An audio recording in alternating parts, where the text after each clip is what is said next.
வணக்கம். காலை நேர பிரதான செய்திகள். விரிவான செய்திகளுக்கு செல்லும் முன்னர் முதலில் தலைப்புச் செய்திகள். 2 நாட்களுக்கு தொடர் மழை. இலங்கைக்குள் நுழைகிறது தென்மேற்கு பருவ பெயர்ச்சி காலநிலை. மக்களுக்கு விடுவிக்கப்பட்டுள்ள அவசர அறிவித்தல். 2வது திருமணம். மனைவி மீது பெட்ரோல் ஊற்றி தீ வைத்த கணவன் அம்பலமாகிய திடுக்கிடும் உண்மை. புதைக்கப்பட்ட சிறுமியின் இரத்தம் தோய்ந்த ஆடை போலீசாரால் கத்தியால் துரத்த வேண்டிய நிலையில் அதிகாரிகள். அர்ச்சுனாவின் முகத்தில் பளீரென செருப்பால் அடித்த மக்கள். வெளியான பரபரப்பு வீடியோ. செருப்பாலே அடிப்பான் இந்த நாய, செருப்பாலே அடிப்பான், செருப்பாலே அடிப்பான். இல்ல கண்டி பிரபல விகாரையில் திருட்டு சம்பவம். இலங்கை ரூபாவின் மதிப்பு திடீர் உயர்வு.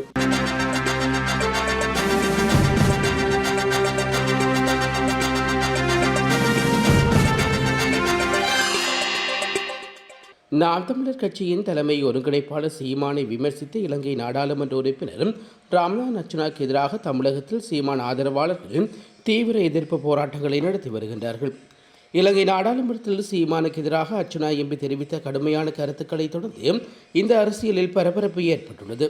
இலங்கை நாடாளுமன்ற உரையின் போது பாராளுமன்ற உறுப்பினர் ராம்நாத் அர்ச்சுனா நாம் தமிழர் கட்சியின் தலைவர் சீமானை ஒருமையில் விழித்து மிக கடுமையான விமர்சனங்களையும் எச்சரிக்கைகளையும் முன்வைத்துள்ளார். தமிழக அரசியல் நகர்வுகள் மற்றும் தாவேக தலைவர் விஜய் குறித்தும் அவர் தனது உரையில் குறிப்பிட்டிருந்தார். அர்ச்சுனாவின் இந்த போக்கு நாம் தமிழர் கட்சியின் தொண்டர்கள் மற்றும் சீமானின் ஆதரவாளர்கள் மத்தியில் கடும் கொந்தளிப்பை ஏற்படுத்தியுள்ளது. தமிழகத்தில் பல்வேறு பகுதிகளில் அவருக்கு எதிராக கண்டன குரல்கள் எழுந்து வருகின்றன. இதன் உச்சகட்டமாக தமிழகத்தில் திரண்ட சீமான் ஆதரவாளர்கள் ராம்நாத் அர்ச்சுனாவின் புகைப்படத்திற்கு அச்சுறுத்தலுக்கு எதிர்ப்பு தெரிவிக்கும் வகையில் அவரது புகைப்படத்துக்கு செருப்படி கொடுத்து தங்களது கண்டனத்தை தீவிரமாக பதிவு செய்துள்ளார்கள். அரசியல் எச்சரிக்கைகள். இந்த விவகாரம் தொடர்பாக பாட்டாளி மக்கள் கட்சியின் நிறுவனர் ராமதாஸ் உட்பட தமிழகத்தின் பிற அரசியல் தலைவர்களும் அர்ச்சுனாவின் பேச்சுக்கு கண்டனம் தெரிவித்து எச்சரிக்கை விடுவித்துள்ளமை குறிப்பிடத்தக்கது. செருப்பாலே அடிப்பான் இந்த நாய, செருப்பாலே அடிப்பான், செருப்பாலே அடிப்பான். இல்ல சீமானை சீண்டாதே, சீமானை சீண்டாதே, வராதே வராதே வராதே வராதே, இந்தியாவுக்கு வராதே, இந்தியாவுக்கு வராதே, படுக்காதே படுக்காதே. நாயே நாயே, நாயே, சீமானா சீண்டாத நாயே. உனக்கு மட்டுமா துப்பாக்கி இருக்கு? எங்க கிட்டே இருக்குடா. மன்னிப்பு கேளு, மன்னிப்பு கேளு. ஒற்றை தமிழன் சீமானுக்கு கொலை மிரட்டல் விடுத்ததை மன்னிப்பு கேள், மன்னிப்பு கேள். எதிர்வரும் மே 26 அல்லது 27 தேதிகளில் தென்மேற்கு பருவ பயிற்சி காலநிலை நாட்டை வந்தடையக்கூடும் என்று வளிமண்டல திணைக்களம் எதிர்வு கூறியுள்ளது. இதனால் நாட்டின் தென்மேற்கு பகுதிகளில் மழை வீழ்ச்சி அதிகரிக்கக்கூடும் என்று தெரிவிக்கப்பட்டுள்ளது. எனினும் இன்றைய தினத்தில் வளமையான வானிலையே நிலவும் என்றும் மே 26 தொடக்கம் 28 வரையிலான நாட்களில் மழை வீழ்ச்சி அதிகரிக்கக்கூடும் என்றும் வளிமண்டல திணைக்கள அதிகாரிகள் கசுன் பெஸ்குவஸ் தெரிவித்துள்ளார். இதனிடையே கடந்த நாட்களில் பெய்த பலத்த மழையினால் உயர்வடைந்திருந்த பிரதான ஆறுகளின் நீர்மட்டம் தற்போது குறைவடைந்து வளமைக்கு திரும்பி வருகிறது என்றும் தெரிவிக்கப்பட்டுள்ளது. கழனி கங்கையில் நீர்மட்டம் தற்போது வளமைக்கு திரும்பியுள்ளதாக நீர்ப்பாசன திணைக்களம் இன்றைய அறிக்கையில் குறிப்பிட்டுள்ளது. எனினும் கலகங்கையின் மில்லகந்த பகுதியில் சிறிய அளவிலான வெள்ள நிலைமை நீடிப்பதாகவும் எச்சரிக்கப்பட்டுள்ளது. அந்தலகல ஓயாவின் நீர்மட்டம் குறைவடைந்து வருவதாலும் துணிமலை சுற்றியுள்ள மக்கள் விழிப்புடன் இருக்குமாறு நீர்ப்பாசன திணைக்களம் எச்சரிக்கை விடுவித்துள்ளது. இதேவேளை சீரற்ற வானிலை இரத்தினபுரி, ஹம்பகா மற்றும் களத்துறை உட்பட 8 மாவட்டங்களில் 7482 குடும்பங்களைச் சேர்ந்து 28,933 பேர் பாதிக்கப்பட்டுள்ளார்கள். இதில் 1731 பேர் 18 பாதுகாப்பு மையங்களில் தங்க வைக்கப்பட்டதுடன் 836 வீடுகளில் பகுதி அளவிலும் 2 வீடுகள் முழுமையாகவும் சேதமடைந்துள்ளதாக அனைத்து முகாமைத்துவ மத்திய நிலையம் தெரிவித்துள்ளது. 13 வயது பாடசாலை மாணவி ஒருவரை துஷ்பிரயோகம் செய்து கர்ப்பமாக்கிய குற்றச்சாட்டில் 2 பிள்ளைகளின் தந்தையான 40 வயதுடைய நபரை லிந்துரை போலீசார் கடந்த 22ஆம் தேதி கைது செய்துள்ளார்கள். பாதிக்கப்பட்ட மாணவி லிந்துரை போலீஸ் பிரிவுக்குட்பட்ட உள்ளூர் தோட்டம் ஒன்றில் வசித்து வருகின்றார். மாணவியின் நடத்தையில் சந்தேகமடைந்த ஆசிரியர் இதுகுறித்து மாணவியின் தாய்க்கு அறிவித்ததைத் தொடர்ந்து இச்சம்பவம் வெளிச்சத்துக்கு வந்துள்ளது. தனது மகளிடம் தனிப்பட்ட முறையில் விசாரணைகள் நடத்திய பின்னர் மாணவியின் தாய் இதுகுறித்து கடந்த மே 21ஆம் தேதி அன்று லிந்துவை போலீஸ் நிலையத்தில் முறைப்பாடு பதிவு செய்துள்ளார். உடனடியாக செயற்பட்ட லிந்துரை போலீஸ் நிலையத்தின் மகளிர் மற்றும் சிறுவர் பாதுகாப்பு பிரிவினர் மாணவியை வைத்தியசாலையில் அனுமதித்துள்ளார்கள். மருத்துவ பரிசோதனைகளில் மாணவி 2 மாத கர்ப்பிணியாக இருப்பது உறுதிப்படுத்தப்பட்டுள்ளது.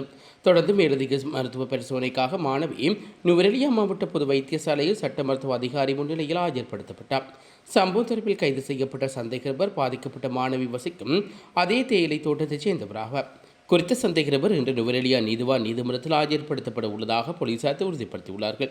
சட்ட ரீதியாக துஷ்பிரயோகம் மற்றும் சிறுவர் பாதுகாப்பு மீறல் தொடர்பாக மேலதிக விசாரணைகளில் இந்துவை போலீசார் மேற்கொண்டு வருகின்றமை குறிப்பிடத்தக்கது. நடப்பாண்டில் மாகாண சபை தேர்தலை நடத்தும் எண்ணம் அரசாங்கத்துக்கு இல்லை என மக்கள் விடுதலை முன்னணியின் பொதுச் செயலாளர் டெல்வின் சில்வா தெரிவித்துள்ளார். யாழ்ப்பாணத்தில் நடைபெற்ற நிகழ்வு ஒன்றின் பின்னர் ஊடகவியலாளருக்கு கருத்து தெரிவிக்கும் போது அவர் இதனை குறிப்பிட்டுள்ளார். மாகாண சபை தேர்தலுக்காக பாதீட்டில் ஒதுக்கப்பட்ட நிதி நாட்டில் ஏற்பட்ட பாரிய வெள்ளப்பெருக்கு மற்றும் பொருளாதார அரசியல் நெருக்கடி நிலைமைகளை சமாளிப்பதற்கான அனைத்து நிவாரணப் பணிகளுக்காக செலவிடப்பட்டதாகவும் அவர் சுட்டிக்காட்டியுள்ளார். இதற்காக 500 பில்லியன் ரூபாய் ஒதுக்க வேண்டிய கட்டாயம் ஏற்பட்டதாலேயே இந்த வருடத்தில் தேர்தல் நடத்த முடியாமல் போனதாகவும் அவர் விளக்கம் அளித்துள்ளார். இதேவேளை முன்னாள் ஜனாதிபதி ரணில் விக்ரமசிங்க ஆட்சி காலத்தில் தேர்தல் சட்டங்களில் ஏற்பட்ட குளறுபடிகள் காரணமாக தற்போதைய சட்ட சிக்கல்களை ஆராய நாடாளுமன்ற குழு ஒன்று நியமிக்கப்பட்டுள்ளதாகவும் அவர் குறிப்பிட்டுள்ளார். இந்த நிலையில் இந்த அறிக்கை கிடைத்தவுடன் அடுத்த ஆண்டில் தேர்தலை நடத்த முடியும் என்று மக்கள் விடுதலை முன்னணியின் பொதுச் செயலாளர் டெல்வின் சில்வா நம்பிக்கை வெளியிட்டுள்ளார். மட்டக்களப்பு கரடியனாறு காவல் நிலையத்தில் தடுப்பு காவலில் வைக்கப்பட்டிருந்த ஒருவர் உயிரிழந்தமை தொடர்பான விசாரணைகள் தீவிரப்படுத்தப்பட்டுள்ளன. இச்சம்பவம் கரடியனாறு காவல் நிலையத்தில் நடத்தப்பட்டமையினால் வேறு காவல் நிலைய பொறுப்பதிகாரியின் கீழ் விசாரணைகள் முன்னெடுக்கப்பட்டு வருவதாகவும் அவர் தெரிவித்துள்ளார். இந்த விசாரணைக்கு பின்னரே அவரின் உயிரிழப்புக்கான காரணம் குறித்து தெரிய வரும் என்றும் சிரேஷ்ட காவல்துறை அதிகாரி குறிப்பிட்டுள்ளார். முன்னதாக கரடியனாறு கித்துல் பிரதேசத்தைச் சேர்ந்த 50 வயதான 4 பிள்ளைகளின் தந்தை ஒருவரே மரணமாகியுள்ளார். இச்சம்பவம் தொடர்பாக வவுணதீவு காவல்துறை குழு ஒன்று கரடியனாறு காவல் நிலையத்துக்கு வருகை தந்து விசாரணைகளை முன்னெடுத்துள்ளார்கள். குறித்த நபர் மதுபானம் அறிந்துவிட்டு வீட்டில் தகராறில் ஈடுபட்டு வந்த நிலையில் அவரது மனைவியால் கரடியனாறு காவல் நிலையத்தில் முறைப்பாடு செய்யப்பட்டுள்ளது. இந்த முறைப்பாட்டுக்கு அமைவாக அவர் கைது செய்யப்பட்டுள்ளார். கைது செய்யப்பட்ட அவர் விசாரணைக்காக கரடியனாறு காவல் நிலையத்தில் தடுத்து வைக்கப்பட்டிருந்த போது மயக்கமடைந்துள்ளார். இதனையடுத்து அவர் மருத்துவமனைக்கு அழைத்து செல்லப்பட்ட போது உயிரிழந்துள்ளார் என்று தெரிவிக்கப்படுகிறது.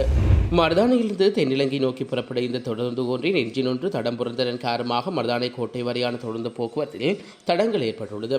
மருதானிலிருந்து கிக்கடுவை நோக்கி தினமும் காலை 6:10க்கு புறப்படும் கடுகதி தொடர்ந்து என்ஜின் பகுதியை நேற்று மாலை மேற்குறித்தவாறு தடம் புரண்டுள்ளது. மருதானை தொடர்ந்து நிலையத்தின் கடைக்கோடி முனையத்திலிருந்து மேடையில் நிறுத்தப்பட்ட இந்த பெட்டிகளுடன் இணைக்க என்ஜின் நகர்த்தப்பட்ட போது மருதானை பாலம் அருகே இந்த விபத்து ஏற்பட்டுள்ளதாக தெரிவிக்கப்படுகிறது. இதன்படி என்ஜின் 4 சக்கரங்கள் தடன் புரந்துடன் விபத்துக்கு காரணமாக கொழும்பு கோட்டை மற்றும் மருதானை இடையிலான தொடர்ந்து பாதையின் ஒரு பகுதிகள் போக்குவரத்து தடங்களும் ஏற்படுத்தப்பட்டுள்ளது. தனது மனைவியின் உடலில் பெட்ரோல் ஊற்றி தீ வைத்த கணவரை போலீசார் கைது செய்துள்ளார்கள். கைது செய்யப்பட்டவர் மீகவத்தை ஆங்கோட பிரதேசத்தைச் சேர்ந்த 41 வயதுடைய நபர் ஆவார். கடந்த 18ஆம் தேதி மாலை 5:30 மணியளவில் முச்சக்கர வண்டி ஒன்றில் வந்த அவர் பெண்ணின் தலையில் பெட்ரோல் ஊற்றி தீ வைத்து தப்பியோடியுள்ளார். பலத்த தீக்காயமடைந்த பெண் உடனடியாக வைத்தியசாலையில் அனுமதிக்கப்பட்டதுடன் தற்போது வரை கொழும்பு தேசிய வைத்தியசாலையில் அதிதீவிர சிகிச்சை பிரிவில் சிகிச்சை பெற்று வருகின்றார்.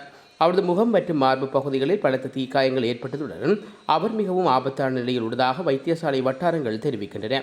முதற்கட்ட விசாரணைகளில் பெண்ணின் சட்டப்பூர்வ கணவரை தீ வைத்தமை தெரிய வந்துள்ளது. விசாரணைகளை முன்னெடுத்த போலீசார் இன்று முள்ளேரியா போலீஸ் பிரிவில் வைத்து சந்தேக நபரை கைது செய்துள்ளார்கள். அவரிடம் பெறப்பட்ட வாக்குமூலத்தின் அடிப்படையில் இக்குற்றத்துக்கு பயன்படுத்தப்படும் பெட்ரோல் போத்தலும் முச்சக்கர வண்டி போலீஸ் பொறுப்பிலும் எடுக்கப்பட்டுள்ளன. தீ வைத்தது தனது கணவன் சொந்த மனைவிக்கு என்று சந்தேக நபர் ஒப்புக்கொண்டுள்ளார். இருவரும் தங்களது முந்தைய திருமணங்களிலிருந்து சட்டப்பூர்வமாக விவாகரத்து பெற்ற பின்னரே ஒருவரையொருவர் திருமணம் செய்து கொண்டுள்ளதாக தகவல்கள் தெரிவிக்கின்றன. எனினும் தனது மனைவி பல்வேறு நபர்களுடன் பழகியதாகவும் பல நாட்களாக வீட்டுக்கு வராமல் இருந்ததாகவும் சந்தேக நபர் வாக்குமூலம் அளித்துள்ளார். தீ வைத்த பின்னர் தானே தற்கொலை செய்து கொள்ளப் போவதாக சந்தேக நபர் பெண்ணிடம் கூறியதை முதற்கட்ட விசாரணைகளில் தெரிய வந்துள்ளதாக போலீசார் குறிப்பிட்டுள்ளார்கள். கைது செய்யப்பட்ட சந்தேக நபர் இதற்கு முன்னர் எந்த ஒரு குற்றச்செயலிலும் அல்லது குற்றச்சாட்டிலும் சிக்காத முச்சக்கர வண்டி ஓட்டுநராக பணியாற்றிய ஒருவர் பிரதேசவாசிகள் தெரிவித்ததாக மேலும் போலீசார் கூறியுள்ளார்கள். சந்தேக நபர் நேற்று புதுக்கடை இலக்கம் 8 நீதிவான் நீதிமன்றத்தில் ஆஜர்படுத்தப்பட உள்ளமை குறிப்பிடத்தக்கது.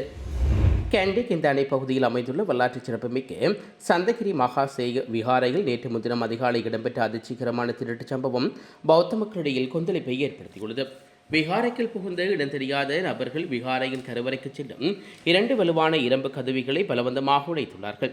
உள்ளே நுழைந்த கொள்ளையர்கள் அங்கு வைக்கப்பட்டிருந்த பெறுமதியான பூசை பொருட்கள் மற்றும் புனித கலசத்துக்கு அணி வைக்கப்பட்டிருந்த பெருமைமிக்க கற்கள் பதிக்கப்பட்ட தங்க மாலைகளை கொள்ளையடித்து தப்பிச் சென்றுள்ளார்கள்.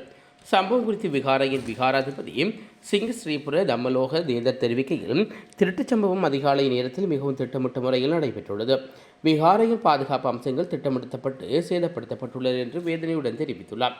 சம்பவத்தால் விகாரைக்கே பெரும் சேதம் விளைவித்திருந்தாலும் அது மிகவும் பாதுகாப்பாக வைக்கப்பட்டிருந்த புனித சர்வஜன தாதுக்கள் மற்றும் விகாரையின் பிரதான தங்க கலசம் ஆகியவற்றுக்கு எவ்வித சேதமும் ஏற்படவில்லை. சம்பவம் தொடர்பில் போலீஸ் மா அதிபரின் விசேட உத்தரவின் பேரில் கேண்டி தலைமையக போலீஸ் விசாரணைகளை தீவிரப்படுத்தியுள்ளது. சம்பவ இடத்துக்கு விரைந்து தடவியல் நிபுணர்கள் மற்றும் மோப்பநாய்கள் உதவியுடன் விசாரணைகள் மேற்கொள்ளப்பட்டு வருகின்றமை குறிப்பிடத்தக்கது. விசாரணையை சுற்றியுள்ள சிசிடிவி காட்சிகளை ஆய்வு செய்த சந்தேக நபர்கள் அடையாள காணும் பணியில் முடக்கிவிடப்பட்டுள்ளமை குறிப்பிடத்தக்கது.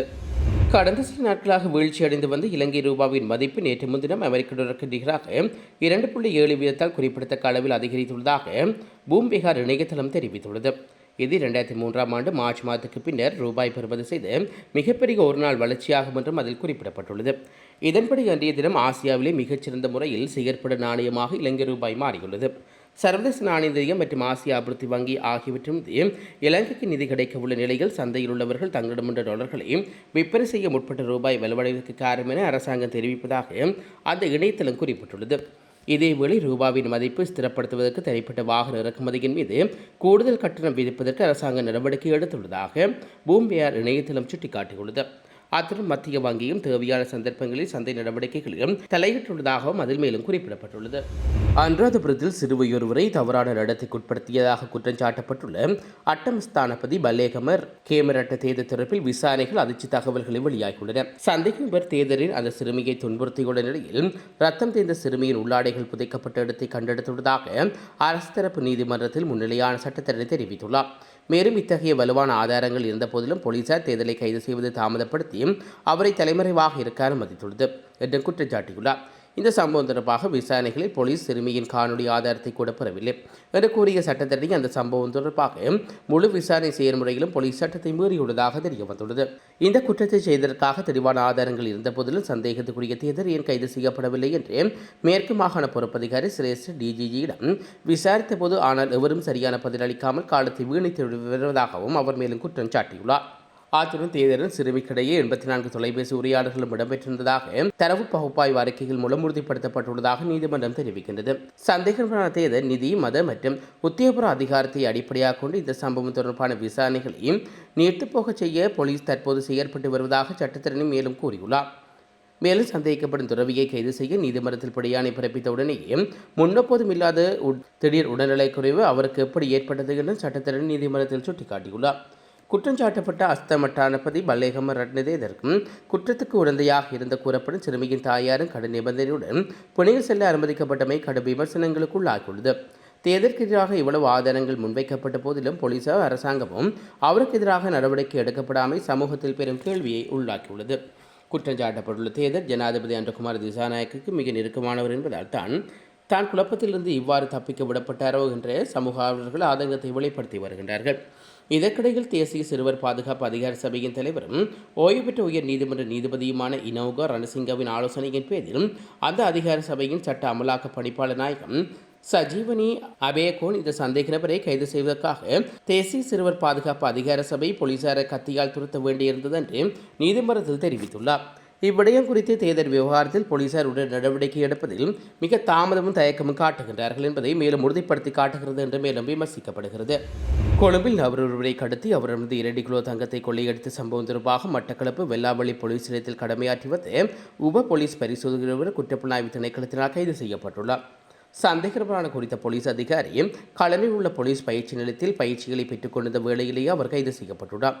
அவரை எதிர்வரும் 1ஆம் தேதி வரை விளக்கமறியல் வைக்குமாறு கொழும்பு கோட்டை நீதிவான் கடந்த 21ஆம் தேதி விளையாட்டுக்கிழமை உத்தரவிட்டுள்ளார். கடந்த 2023ஆம் ஆண்டு மார்ச் 18ஆம் தேதி கொழும்பு வடக்கு குற்ற விசாரணை பிரிவில் இவர் கடமையாற்றிய போது நபரொருவரை கடத்தி 2 கிலோ தங்கத்தை கொள்ளையடித்ததாக குற்றம் சுமத்தப்பட்டுள்ளது. இது தொடர்பான முறைப்பாடுகள் செய்யப்பட்டு விசாரணைகள் இடம்பெற்று வந்த நிலையில் குறித்த அதிகாரி மட்டக்களப்பு வெள்ளாவள்ளி போலீஸ் நிலையத்துக்கு இடமாற்றம் செய்யப்பட்டுள்ளார்.